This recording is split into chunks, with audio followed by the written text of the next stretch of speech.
ముప్పిరెడ్డిపల్లి గ్రామం NH-44కు ఆనుకొని ఉన్నది.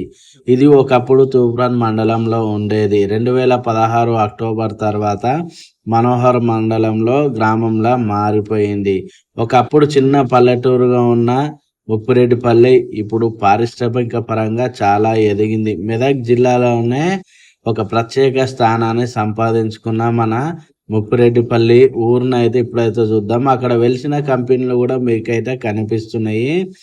చాలా బాగుండే చిన్న పల్లెటూరు నుంచి పారిశ్రామిక ఒక స్థలంలోగా ఒక హబ్బులాగా మారిపోయింది. చాలా డెవలప్మెంట్ అయితే అయిపోయింది. జీవనోపాధి కోసం పక్క ఊర్ల నుంచి కూడా ఈ ఊర్లోకి వచ్చి స్థిరపడిపోతున్న వాళ్ళు కూడా ఉన్నారు. దీని పరంగా రియల్ ఎస్టేట్ పెరిగింది. ఊర్లో ఉండే వాళ్ళకు కిరాయిలు తోటి వాళ్ళకి ఆదాయం, ఇన్కమ్ జనరేషను, షాపులు పెట్టుకొని ఉపాధి అవకాశాలు కూడా వీళ్ళకైతే పొందుతున్నారు అన్నమాట. దాంతోపాటు వీరిలో వ్యవసాయం వరి మరియు మొక్కజొన్న అయితే ఇప్పటికైతే వేస్తున్నారు. అప్పటి నుంచి అయితే ఇప్పటి వరకు వరి మొక్కజొన్న అయితే మెయిన్ ప్రధాన వ్యవసాయంగా ఉన్నది.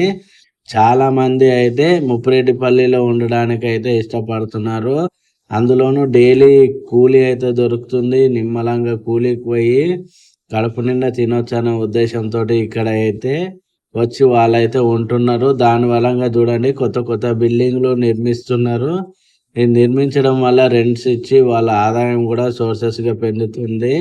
పారిశ్రామికలు రావడం వల్ల ఇంత మంచి అవకాశాలు పొందుతున్నాయి. చూడండి అక్కడ సివిల్ వర్క్ కానీ లేకపోతే కంపెనీలో వర్క్స్ కానీ చాలా బాగున్నాయి.